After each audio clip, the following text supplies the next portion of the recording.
What's going on, gamers? Welcome to the Gamers Hey, Roast everyone. podcast. I'm your host, Joshua J. Alongside me, Wesley Zeal. Lance. Hey, What's going everybody. on, I Zeal? am in a new. I don't know if y'all guys could tell. Hey, Zeal. I'm in a new place tonight. I'm actually over at my parents' house. We went out to get lunch for my birthday, and I decided I was just going to stay. So I'm making do, at least for the evening. I don't know if I'm probably not going to stay the night, but I'm here. So I was like, I'm going to make do. So I'm actually in a bit of a roomier space. So if you hear a lot more echo, that's because I actually am not in my apartment. I know. You should have. Oh, go ahead. Oh, I was gonna say you should have just told everyone that we've made so much money from our podcast. You were able to buy a house. Yeah. I bought a house. Yes, I bought a house from Twitch streaming. Hey, some people do. Well, One yeah, day. I feel like they also stream more than once a week for an hour and a half. But there's that. Thank you, Zeal. It feels good to be back. Feels good. Yeah, it's good to have you back. So you and Aaron did a really good job. I love every time Aaron comes on here. I know it's a lot of But fun. I was here for the whole replacing me thing, and you said, "Well, I hope no offense to Josh, but That's not what I meant. I was just saying that when Aaron and I do it, there is a certain level of energy that is a nice change of pace every now and then. I don't want to replace you. He and I are just so you're chaotic, but Aaron and I, when we blend together, have a weird chaotic energy that Yeah. I feel the need to balance you out so I'm calmer, and for whatever reason I don't feel that need with Aaron. I'm getting rid of this pop filter there. I don't feel that need with Aaron, and so I feel like I let myself be a little crazier when I'm with Aaron. I don't know why. That's probably not fair at all, but yeah. Well, I do listen, so I don't think that I don't watch y'all's stuff. I go back and watch it if I can't, because I obviously can't watch it while I'm there, because obviously I'm busy. But that's the reason Aaron's on. But no, you guys did really good. You guys did really good. Thanks. So. It was a lot of fun. This is our 50th episode. I know. I feel like we probably should have done something important, but Well, it's not technically a year because episode 52 is a year. So, that we are working on that. We have been in talks with Josh about getting some D&D stuff. We've been mentioning that before. We're getting that in the works. So we kind of know. We know what we're doing so far. It's just not a whole setup yet. Mainly because we don't want to just rush into anything. Right. But without further ado, let's get into the coffee. All right, yeah. So I have a double review today. So as I said, I'm at my parents' house. So my dad happened to have Starbucks, the decaf. So it is not my favorite. I don't love Starbucks coffee, but I made it in a completely different way because for my birthday, my folks actually got me. I don't know if anybody's ever heard of an Aeropress. It's apparently the best way to make coffee, according to I guess 2 or 3 people that I talked to. So I asked for one. It is essentially a French press on steroids. It uses a vacuum seal to use air to force the water through the coffee, and it essentially brews an espresso shot that you can then add water to make a regular cup of coffee, which is what I did, or you can add milk to make a latte, or you can just drink it as an espresso shot. So I made a cup of Cafe Verona decaf Starbucks with my Aeropress. So this thing will really be a miracle if it makes it that I like Starbucks coffee. Okay. Well, and then so I really want to try Aeropress. Whenever I come back to town, I'm gonna have to try it. Yeah, it's a really cool little thing. Carly, I told her to go in and pick me out the craziest coffee she could find, or just some exotic coffee, something she just didn't know, whatever. And this is what she chose. Kauai. I said Kauai. That's Kauai. Japanese. Kauai. Okay. It says, breathe out all the stress and breathe in a moment of peace with every sip of Kauai coffee.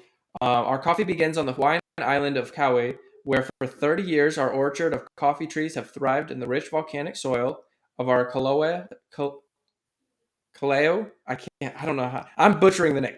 Estate. And instead of ordinary plastic single-serve cups, our coffee comes in a unique pods to let you enjoy the unmistakable aroma of our Arabic coffee right out of the package. So let the spirit of Aloha guide you, and the taste of Kauai coffee replenish you. So, wow, it's okay. It's like made out of it's almost like roots at the bottom is what they're put into. So the coffee pod is like you can like push it in. It looks like little roots that make the coffee pot, and then they pour the coffee bean. You know, Huh. it's Okay. so So Josh has weird hippie Hawaii coffee, and I have Aeropress coffee. yeah. All right, so here goes nothing.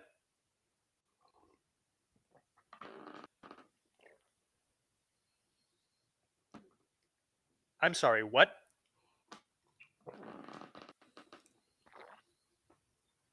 Okay, the Aeropress is officially a miracle worker.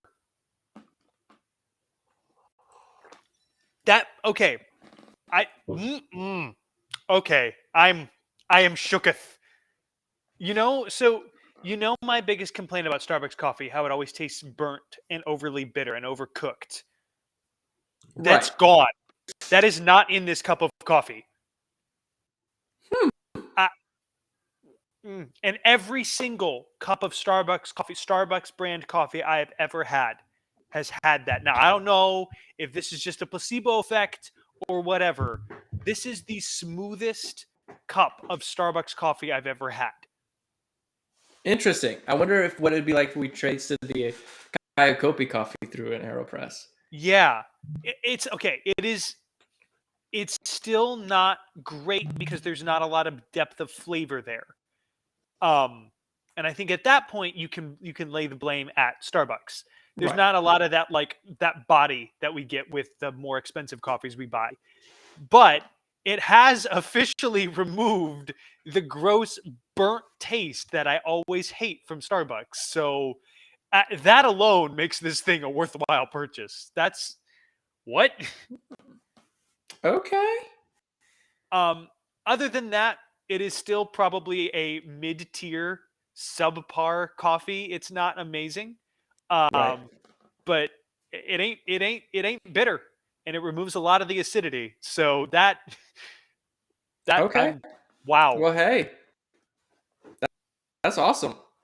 So I'm definitely gonna have to buy me one of those for sure. Yeah, they're not that expensive. And I made this cup of coffee. You can get it done in like 5 minutes. Like get everything out, put your grounds in, put your water in. Problem is getting the water into the AeroPress is sometimes kind of hard if you don't have a thing with a spout. I tried dumping it from a cup and it got all over. And Under the spout. you do have to boil the water separately from the coffee. Just like a French press. You Right. have to have Are you the saying they yeah. need to get under the spout where the glory comes out? Oh gosh. Hallelujah. Amen. Okay, for those of you who are unaware, that is something his dad said from the pulpit once, and we've never let him live it down. Got to get under the spout where the glory comes out. And we're like, that Mm. doesn't make any sense, but okay, we're going to go for it, I guess. All right, bring up the rating board while I talk about Yes. mine real quick. I'm impressed. So it's a medium roast. Okay, it's not. I don't. I like it. It's a little weak for me. Okay, honestly, Wes, I think this would be a coffee that you would love to sip at, like even during the day, because I don't think it's that strong. I think you would really like it. I like strong coffee. But I mean, for like I thought you didn't like strong coffee towards the nighttime as much. Oh, um, I don't like a lot of caffeine. I still like a strong Right. like flavor. Oh, okay. Well, then never mind. Maybe you won't like it as much. But for me, it has a great taste, and I'll put it this way. So you don't like Folgers because it's bitter, correct? I don't like Folgers because it tastes old to me. It's like all coffee is bitter to a certain extent. I think Folgers tastes. The only word I can think of to describe it is dusty. I don't know if that makes any sense, but it just tastes Hmm. kind of old to me. Well, this coffee, and I like Folgers. But my wife, when we pulled out, she goes, "It smells kind of like Folgers." I'm like, "It does," but I'm, whatever. And this was when we first bought it, and then I kind of spaced it. But when I started drinking it, it tastes like Folgers, just a little weaker, and two, it's not acidic or bitter at all. As Hmm. far as the bitterness goes, I would put it on par with Three Avocados. Um, Really? bitterness wise. bitterness wise. As far as the taste wise, it's subpar. But as far as like the bitterness goes, the acidity goes, it's a very smooth cup of coffee. So it's one that I would like to drink, around noon. Like if I was to have a noon cup of coffee, Yeah. it's not super strong. It's something that you could drink casually and not be, but it's not going to give you that kick and wake up feel in the morning, if that Right. makes any sense. As far as like what hints I get out of it, there's really none, and it doesn't even tell you like, oh, hints of this or anything like that. I mean, it's just, I mean, I don't know how to explain it. Like, it's the best cup of coffee I've ever had, if I can put it that Okay. way. So as far as the Yeah. K cup goes, because I the go K back. cup, I mean, that's just you what? I was gonna say I don't normally go for K-cup coffee. Right. Generally, it doesn't do it for me. Well, and that's the thing with this. It's not going to give you that great feel. I mean, again, it's medium roast. It's not that strong. But as far as K that cups might be go, what you want. it's right. As far as K cups go, this is probably the best K cup coffee. Okay. All right. So where are you thinking you want to put it? You've got the Rev Afterburner at a 5.5. It's hard because scroll up to C7 real quick. You've got so many sevens. I know.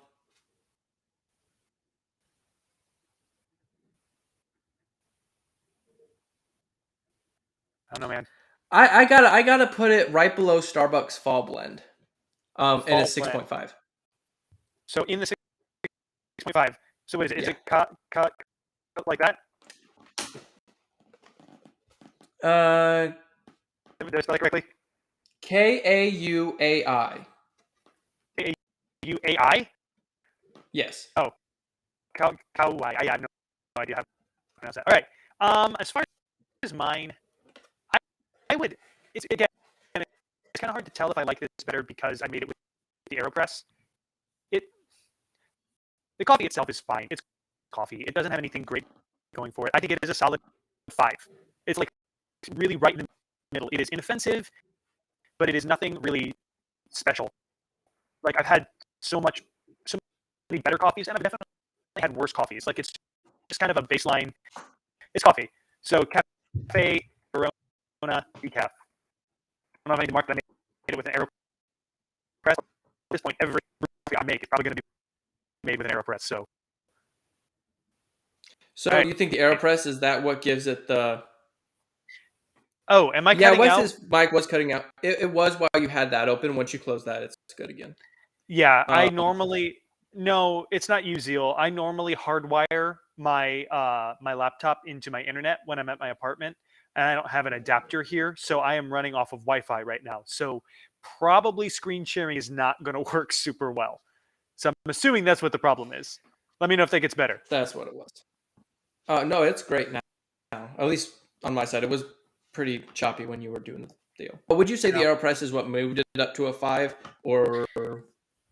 I would say, I mean, I don't know. I had the Starbucks Fall Blend higher than this, so maybe I don't know. I can't really remember what the Fall Blend tasted like. I've just never been a huge fan of Starbucks coffee because of the bitter taste, and I have such a hard time getting past that to appreciate any other flavors of the coffee. When I got past that, because I think this removed a lot of the acidity, I just realized that there's not that much there. There's not a lot of flavor behind just the bitterness of the coffee. So that's the reason I put it so low, but not super low, is because it doesn't taste bad. It doesn't taste like the King's Brew or the, which again is not fair. That was like a year out of date. But it doesn't taste good. Like it's just, if you want a cup of coffee at night without caffeine, it'll do you fine. But if you want something that has any sort of like personality to it, So maybe the fall blend would taste better if I made it like this. So I would say probably the Aeropress helped it a little bit, but not that much. But again, I don't have a lot of experience with what I'm really interested to try is the Pete's coffee I have at home, which I'm very used to through the Aeropress rather than my pot. And just kind of see how it translates. Yeah. Okay. All right. Okay, so going back to the fall blend. I loved fall blend because I just love all things fall. Fall is my favorite season. And speaking of that season, we are bringing back the Thursday night football scores here within the next few weeks. Actually, Oh, that will can be you starting up believe? soon, Can won't you it? believe it's already there? It's already here. Less than a month away. I don't I'm like so it. hyped for football. But anyway, let's move on into the roast of the week. Yeah. So roast of the week this week is not really something that I care about. I just found it funny and weird. We got another weird decision from our favorite gaming companies. This is 2K Productions, or this is GameRant.com. Philip Galikovic. That name sounds familiar. I think we've read one of his articles before. 2K has delisted almost all of the WWE games on Steam. The issue of video games getting delisted from digital game marketplaces after years of availability is hardly new and surprising. But the latest batch of delistings comes from 2K, the company supporting an extremely wide variety of sports games from numerous niches. Specifically, it looks like almost all of the legacy WWE 2K titles are now gone from Steam. 2K Sports, it's worth pointing out, seems to have failed to announce its delisting of the older WWE 2K titles. Instead, franchise fan and Reddit user Pop Stacia has noticed this event and took to social media to let people know what was going on.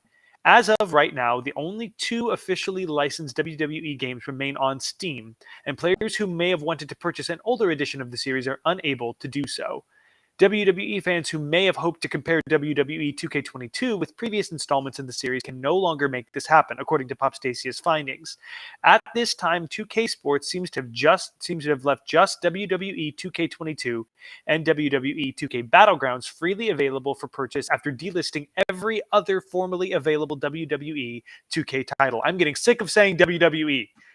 Anyway, of course, players who had previously owned the delisted entries do still have access to them. It's just currently impossible for new players to go out of their way to purchase them in any official capacity.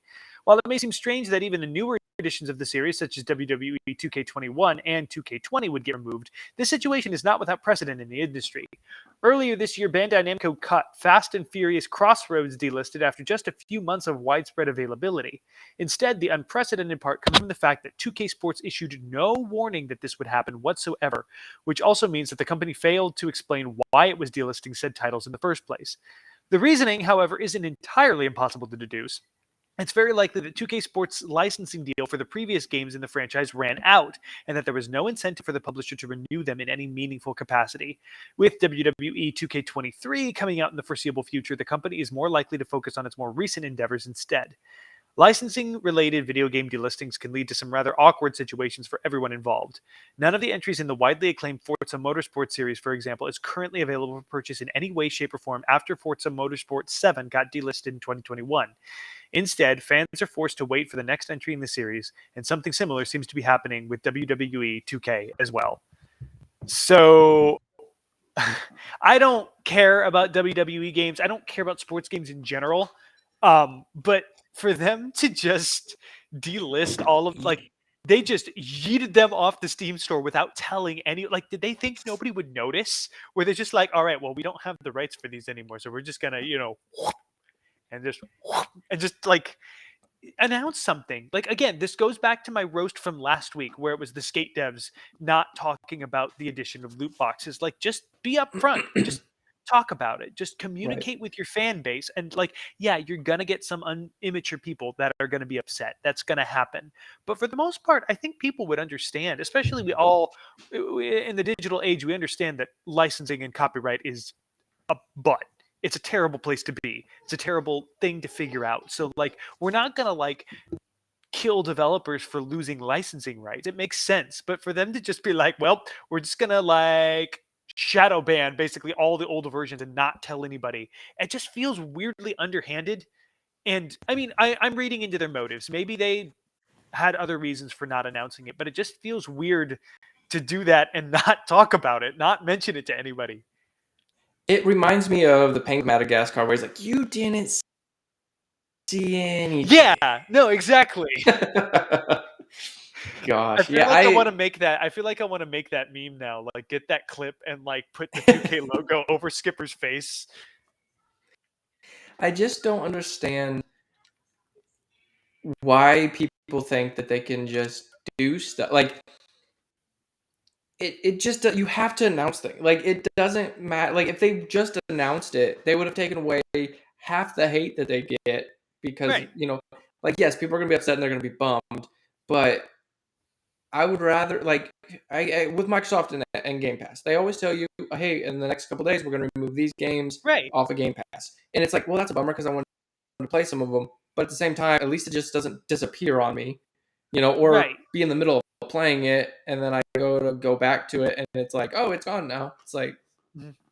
Yeah, it gives you a little bit of time, and especially with Game Pass, they give you time to like say, "Hey, do you want to take advantage of the very minor discount you get by having it on Game Pass?" Like right right, now, I'm trying to decide because Katamari Damacy Reroll is going off Game Pass next month. I love that game. I'm trying to decide if I love it enough to spend $30 on it, but I know it's coming. right. So and that's the thing. If they just announce stuff, they'll be good to go. But yeah, so roast on 2K for just being weirdly underhanded about that. Like that just feels so weird to me. I don't know. Corporations are weird, man. I know they're not people, but sometimes you want to treat them like people and like tell them to sit in the corner and think about what they've done. Just go sit out. You're in Um, timeout. okay, now comes to topic number one, and I'm excited about this one, and I'm going to put a caveat. Okay, this is about Batman Arkham Knights. Okay, or Gotham Knights. Sorry. Yeah, Um, it's different. so here's the thing. I don't know. Some of you guys might not want to hear anything about it. You might this game completely blind. If that's the case, skip the next few minutes of this. I'll kind of put a thumbs up whenever it's done past that point. Okay. Um, It's gonna be great. They're just gonna watch us on mute until they see Josh go. or they can fast forward if they're watching later on. I just don't Yeah, want. I want everyone to know active spoiler warning. Okay. I mean If you it's not huge spoilers, but yes. right, right. So it says this is from PC Gamer by Jody McGregor. It says Batman's really dead, and the Joker won't be in Gotham Knights, says creative director. As part of a question and answer at San Diego Comic Con, WB Games Montreal creative director Patrick Redding said that the Batman is really dead in Gotham Knights. Really and truly, and for the real this time, no takey backsies in the final cutscene or anything. Also, the Joker won't be in it. Though Redding followed that statement by saying, quote, I will not confirm or deny whether Harley is, end quote. Which, if he's saying Batman and the Joker are definitely not in it, I'm assuming he's saying now that Harley is in it. I mean, if he's going Yeah, to go like, well, that's for sure not, I'm telling you right now. Joker's not, I'm but telling you right can now. But but I don't neither know about confirm Harley. nor It's like, yeah, for him to speak in such like definite terms about the other right, two, but to be so non-committal about Harley, she's gonna be in it. right. And this says, given that Harley Quinn is practically the face of the DC universe these days, her appearance wouldn't be too surprising. Which, for anybody that's not seen on HBO Max, the Harley Quinn series, it's a pretty good series. Um, the cartoon TV show. I like it. Anyway, Mhm. Redding gave away one more detail about Gotham Knights. How many of Riddler's question marks would be scattered across the version of Gotham City? Apparently, there's exactly one of them. So sorry for all you puzzle fans. Players have reasons to be skeptical about pre-release statements made regarding Batman games. Rocksteady claimed that Arkham Knight was a quote a completely original end quote, which turned out to not be true. And one game previous said that it wasn't interested in having a playable Bruce Wayne in Arkham City. Of course, that was a different developer making games in a different continuity. But WB Games Montreal had some prior form in this vein too. So, what I mean, I don't think that Batman's going to show up. I don't think Joker's going to show up. I trust him when he says that. If you want to hold on to hope that maybe he's just pulling our legs, that's up to you guys. Um, that being said, I looked into kind of what the main villains were because I was curious as to what that would be, and I'll do a thumbs up now. So I made sure I went through the main spoilers.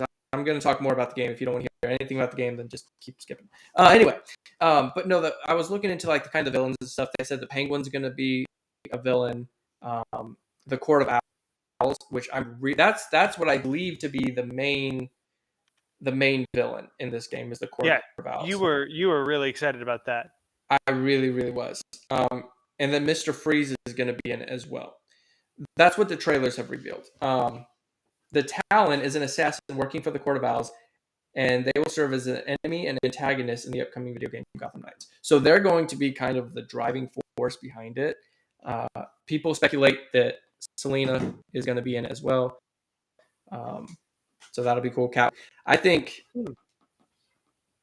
I'm interested to see them do a playoff of the death of Batman, because this is technically in a different world than Arkham Knight took place in. Right. So this is technically separate. I actually thought it was a direct follow-up when I first heard about it, because we were talking. So maybe that's why I thought it, because I don't really know anything about Batman. Maybe because you thought it, I ended up thinking it. So that was a little bit of a shock to me to hear that this is actually not carrying on from the Arkham games. Right. And so, because with everything led up, I thought it's just like a follow through and everything, but it's not. So I'm curious to see how they address it. Like what, or even if they do address it, you know what I mean? Like what's going to be the driving force? Are these Gotham Knights coming together to avenge Batman? Are they coming together to take up the mantle? Kind of what's their purpose behind all of this? And then if Selena Kyle does show up, where does she fall in this? She now turned full villain because, her love of Batman and the relationship that they had, and he trying to make her good, she trying to pull him back to the bad, just this constant, not triangle, but, relationship that they had. Kind of toxic, really, if you think about it. But most of Batman's relationships are toxic when you think about it. Other than like Alfred. Yeah. Like even his relationship with Robin is a little troubling. I'm gonna adopt an orphan and turn him into a fighting machine to help me fight crime. Like, it's a little weird, man. I've never been a huge Batman fan. Like Robin, you're orphaned like me. You must fight crime like me. Yeah. He's like, I mean, this worked for me. I mean, I did it and I turned out great.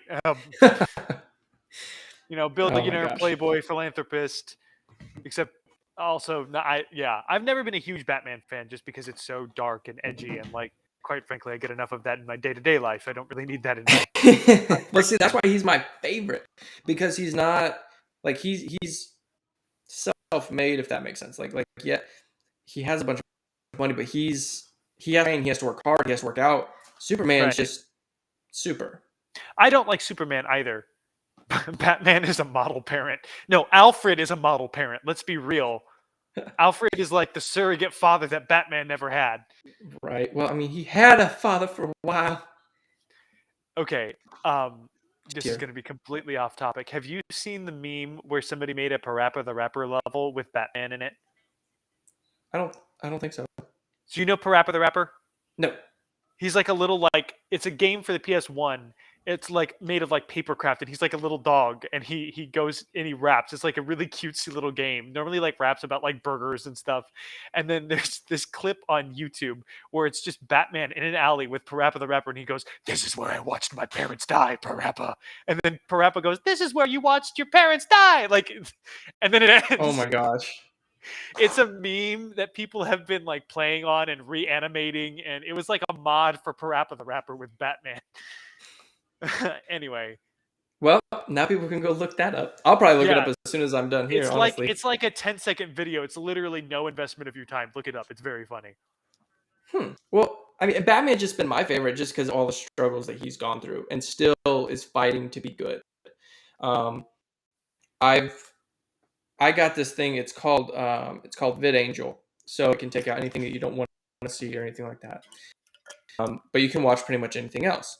Like you can literally get down if you decide, you know what, just for fun, I just only want to hear one F word and I want to skip all the others. You can literally get that detailed with what you want in your shows. Do they let you pick which F-bomb you want? Yeah, they do actually. Yes. What? Like, so I so it's just very customizable. I really like the service. But anyway, I started trying to watch a show. It's called The Boys, and a lot of people Yeah. have probably heard of it. Um, it's very dark, very twisted, very evil, and it makes my stomach churn at times, and that's a lot for Oof. me. Um, and that's with me taking out a lot of stuff. Oof. So, but when watching it, they pretty much show what normal people would be like if they got powers. And Oh, power great. corrupts, right? So the guy that is his name's Homelander. He's essentially like the Superman. Right. He can do anything. No one can him. So he does whatever he wants, and he doesn't care. And he's not a hero. He tries to save people, but at one point, a plane's going down. He goes into the plane and is like, "Okay, take out the terrorist." They walk into the quarters, and the terrorist has a gun to the pilot's head, and turns and goes to shoot, and so he lasers him with his eyes. And as he does, the plane hit turbulence, and he does one of these things. He kills the pilot, kills the terrorist, and wrecks the front of the controls of the plane, so the plane can't fly anymore. So he goes, "Well, bummer." And so he's like, "All right, let's go." And he leaves all the people on the plane to die. And this mother's like, "Just take my child, take my daughter." And he's like, "No, so she can tell everyone I left everyone else to die? No." And the other hero with him was like, "Can't you just lift the plane up?" And he goes, "And stand on what? Air? No, I can't do that." She's like, "Well, fly everyone out and come back for the others." He goes, "128 times? That'll take forever." No. And he's like, "It's not realistic." So then they hop out of the plane crashes, and everyone on board dies. Everyone. It's a very sad scene. And he's floating in the middle of the air. And it goes to show that one, he could have lifted up the plane. He just didn't because it was too much work. And two, he could have really taken everyone off and came back, got them all, but that was too many trips. It was going to, again, be too much work. So it just goes to show that, like, humans should not be superheroes. Yeah. And so that's why I like Batman, because he's driven by, and to be honest, he's driven by vengeance and by He is. Yeah. anger, but yet he still limits himself. He doesn't have enough power. He understands that. So he couldn't become as evil as Homelander because I don't think he has that much power to be corrupt. Like they Right. say, absolute power corrupts absolutely. So that's why I like Batman. That's a long tangent, but that's why I like Batman. Because he's like, Yeah. he's a normal human that's trying to do good. Yeah. I suppose that makes sense. But anyway, that's why I like Batman. Thank you for coming to my TED Talk. Yeah, exactly. Thank you for coming to my TED Talk. And I hate my camera. It keeps freezing. It makes me angry. Yeah. Do you want to mention the other thing that I? Hmm? Yeah. Wait. What? Oh no! If you have more stuff about Gotham, go for it. No, I was just gonna say overall, this game looks like it's gonna be fun. I like co-op. I think it'll be fun. I like seeing more centric games coming out. Yeah, I'm super hyped for that. I think it'd be cool to, because I like the Arkham games, and the combat in it is just a lot of fun. It just, you feel like you feel invincible, really, and they do a good job at making it to where you can combo chain off of like a bunch of dudes' faces with your fists and feet and just destroy people. And that's really what I like about the game, is you can just really jump off of that with it. But doing that in multiplayer, the combos you can do of like maybe taking one guy, throwing it into the other, to your teammate and having him deck him, like that's just gonna be a lot of fun. It looks like it's gonna try to. It sounds like I haven't actually watched a ton of gameplay. I can't right now because my connection is having issues. It sounds like it's kind of going to try to take the frantic combat of the Spider-Man game and maybe try to make it a co-op thing. Which, if they could do that, really fun and satisfying game. Yeah, I mean it's. I think you're cutting out. Yeah, you're cutting out a decent amount. Yeah, 1 second. Let me close some. I got to close tabs here real quick. All right. Is this any better? Yeah, you're coming back. Coming back to Earth. But no, I mean, we're gonna have to wait to see what the gameplay like, and really just go from there. But the other thing that I wanted to mention, though, is more along the bummer side of things. But Ubisoft delays two games, including Avatar's Frontiers of Pandora and a smaller unannounced game. This is from GameSpot.com, and it's by Eddie Makuk. Makic. M-A-K Makic. Oh my gosh, cannot say it right. Anyway, We just this yeah. is the name that I've had trouble with before. Yes, it is. Goodness. Yes, because I remember this. Ubisoft's new Avatar game, Frontiers of Pandora, will not launch on schedule. The company announced this. It says today, but it was 3 days ago, as part of its earnings briefing, that the game is now coming next physical year. Ubisoft delayed a second game as well. However, that game is unannounced. Frontiers of Pandora is developed by Massive, the team that made The Division. This isn't the only game Massive is currently working on. It's also making an open-world Star Wars game. Quote, we are committed to delivering a cutting-edge immersive experience that takes full advantage of next-gen technology. As this amazing global entertainment brand represents a major multi-year opportunity for Ubisoft, we have to delay the Avatar game. So it's a bummer, but like, I'm glad that they're willing to put it off. Like, if putting it off is what's going to fix the game, I'm okay with that. Like, if they don't think it's ready, put it off. Okay. I mean, in December, we're getting the new Avatar movie, which is going to be awesome. So maybe that even drums up some hype for the game to come. Yeah. I will always, I quote this every time we talk about a delayed game. Shigeru Minamoto, a rushed game will always be a bad game, but a delayed game could eventually be a good game. Right. The only thing you lose by delaying a game is maybe a prime release window, like during prime time, whether it's like the holidays or whatever. But you lose a lot more by trying to rush a game through if it's not ready. Just trying to push it through Right. for like to hit a release date, that never goes well. So that's easy for me to say when it's not a game that I'm super hyped about. I don't really get hyped for games all that much anymore. My backlog is so big, I never buy new releases. Y'all remember when I bought Guardians of the Galaxy last year and I still haven't been able to play it? Yeah, I've had it for almost a year and I haven't played it. So there's that.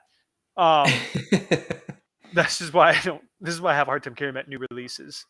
I also don't really. I just also don't know. I've never seen the original Avatar game, but or the original Avatar movie. Sorry, not game. I'm I sure know there what you probably meant. was a Yeah. game somewhere. I'm excited for the thing, like you said, with the whole window. It does kind of suck with the movie getting released in December. If they would have released in December, say the movie just explodes, right? You better believe that everyone walking out of that movie will go straight to GameStop to buy the game. Right. Like, every time me and you, or me and Chase, or me and Aaron, or whatever, all of us go to a movie, and like with Top Gun, as soon as I walked out that movie, I immediately wanted to play a flying simulator game. Like, that's movies drum up that hype. Right. And with the movie coming out, if they could have actually matched that release date and maybe put it like the game comes out the same week as the movie releasing, or even a week after, it really could have blown up. But so Yeah. it's a So bummer, that aspect. they are gonna miss. They are gonna miss that hype, which is kind of a bummer. But again, if they feel like that's necessary, more power to them. Right. Um, I was gonna jump into another one here, but I don't know. I don't know if I want to. We're about 45 minutes in, so I don't know that we got a ton of time. Exactly. So I'll throw it out there. You guys can look it up. It's an article over on Game Rant called "Assassin's Creed Red Leaked," and multiple Assassin's Creed projects in development. A leak, and with it being nothing necessarily super confirmed, I'd rather skip over that for right now. People can go read that article if they want to themselves. More definite answers, then we can obviously talk about it at a different date on the show. What I would like to talk about is kind of what you've been playing for a few. Yeah. minutes before we jump out. Yeah, I know. I feel like we never get a chance to talk about that. I haven't been able to play a whole ton just because rehearsals for the show that I'm in have really ramped up. We're doing like full act runs and all of that stuff. So I've been at rehearsal pretty much every night. But the one show that I'm in, I really kind of have a small role. I'm like in one scene in Act 1 and then smattering of scenes throughout Act 2. So for those rehearsals, I've actually been able to take my Switch and I've made a lot of progress in Ori and the Blind Forest. A friend of mine gifted me the game probably 4 or 5 months ago, and I hadn't really been touching it. And then this came up, and like there was one rehearsal. I did my scene and then kind of sat for like 2 hours because I wasn't sure if we'd be going back or not. So I'm about 75% of the way through Ori and the Blind Forest, and I will say it is the only Metroidvania that has really captivated me. There's such a flow to the gameplay. There's such a flow to the platforming, and once you get everything down, it feels so good to pull off these moves. Hollow Knight, I played Hollow Knight. I've probably played about a quarter to a third of the way through Hollow Knight, and it's good. It's really, really good. I want to get back to it, but it's so hard. It really is hard for me to stay into. Whereas Ori strikes that balance of it can be difficult, but it's never frustrating. Like I always feel like, all right, I'm going to pick it up. I'm going to get back into it. It's a beautiful game. The only complaint I have is that I've been playing it mainly on my Switch's tiny little screen rather than my big screen TV. But it fits. It also fits the pick up and play play of the Switch really well because you can save wherever you want. You have to spend your soul energy to create a save point, but once you save, you can shut it down and the game will start from your last save point wherever. So even like at rehearsals, if I have to get up and get into a scene, I save really quickly. I put the Switch down, put it in the case, and then I go do my thing. So it's been really fun. That's mainly what I've been playing for the past couple weeks. Awesome. I know Zeal is a big fan. I'm seeing that. The Jinzo Tree Escape. Is that the one with the water element? Because that was the first time that I realized how tight the controls were. Because you have to fly through and you're like launching off of enemies and you have to like wait for an enemy to jump halfway through this gap so you can jump into it and launch off of it and send it flying into the water while you make it out. Yeah, it's got a really, really satisfying gameplay loop. Huh. I'm gonna have to check it out. I've been playing. I haven't played a whole bunch. Work's been.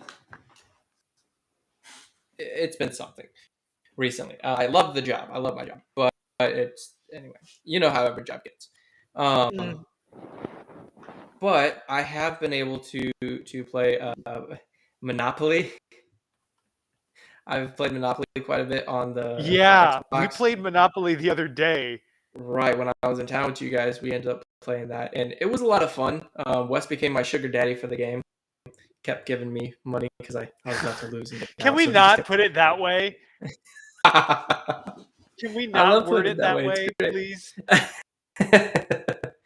But so I've been playing Monopoly, and then me and my wife started playing Monopoly, and we are currently in a battle. It's just me and her left, and we're trying. I mean, it's just down to luck of who lands on whose hotels first. Is essentially where it's at. So it's coming down to the wire. But I've been playing that. Then what else? Oh, I started As Dusk Falls. I just started that yesterday. I meant to start that the other day. I've got that installed on my Xbox. Yes. So I've made it like literally 5 minutes in. That's it. And then I stopped it because you can actually play that online co-op, or you can play like locally. So if you're up for it, I mean, it depends on what you want to do. I mean, it's hard to match schedules game wise, but we could even try playing through it together on a separate save or something. Yeah, no, I would absolutely be up for that. I've just got to figure out when we can play together. That's kind of hard to figure that out. So, but because that would be fun to do. Also, and Zeal, stop teasing me about the Zeal. Zeal sent the little winky face about the sugar daddy thing, and I don't like that. Basically, Josh was broke the entire time, and every time he landed on one of my properties, I let him sell me one of his properties for basically the amount of the rent. I think is how that worked. Yeah. The funny part is I never really landed on anyone else's, if you noticed. Like, yeah. It was just you. It eventually got to the point where I realized that he wasn't actually going to be able to get out of his loop of despair, and I was like, my dude, you just got to go bankrupt. Yeah. Yeah, it was bad. It was bad times. But That hey, you was the kept me only alive time for like multiple rounds. I might be the only person that actually did well in Monopoly by being the nice guy. Yeah, it was true. Because through True. that, I ended up buying all of your properties because I Yeah, didn't let you go bankrupt. It just was the slow way. right. Because if I would have gone bankrupt, whoever I landed on would have got all my stuff, and you were the only one willing to buy my stuff to get me to where I didn't go bankrupt. Um, but no, that was fun. But yeah, if we can match our schedules for the As Dusk Falls, I'd really like. I've heard it's a great game. I'm not a huge fan of the art style personally. It just that doesn't Yeah, click it with looked me. a little weird. It's like that graphic novel. Yeah, yeah. So I'm hoping that I can get that. You bled him like a true businessman. True, he did. um, but I'm hoping that the story can really grab me, captivate me. So we'll have to see. Yeah. But yeah, I've been doing that, and then I just started playing Payday. Back into Oh Payday 2. yeah. So I'll hop back in that just a little bit. So We need to give that a shot. I think I've still got that installed on my Xbox. We Payday really 2, the just crime need to. wave. I think so. It was one of the paydays. Whichever one of the paydays is on Game Pass. Yep. That'd be the one then. Yeah, because Aaron ended We up really just downloading it the other day. we just need to be able to play again. It's been a long time since we've been able to hang out and play games just because both of us It have been has. busy. Yeah. It's been a while, but we should definitely coordinate to get some times down and do that. But that's kind of what I've been playing. What's been and me and my wife just started playing Lego Star Wars Oh, the Skywalker new one? Saga. Yeah. I've heard So it's really, really good. so far it is. Yeah. I mean, we didn't get too far into it. We started on episode 1, Phantom Menace, and we're Yeah. gonna work our way Oof. through it that way. So we got a long way to go. No kidding. So, but so that's what I've been doing, and it's always Cool. fun. Games are Yeah. fun. Whenever you get a chance to just sit back, relax, and play some games. So hmm that's all I have. Anything you got before we head out? Nope, that's all I got too. Sorry if I'm a little low energy. It's been a long couple weeks. No, I Um, totally understand. but yeah, it's still nice to be able to come here and just kind of chill for a little bit, hang. Yeah. Even if it was just you, me, and Zeal, it was fun. Right. Well, hey, everyone that watches later and everyone's watching now, and Zeal, everybody, thank you guys so much. And we do have some stuff in the works again.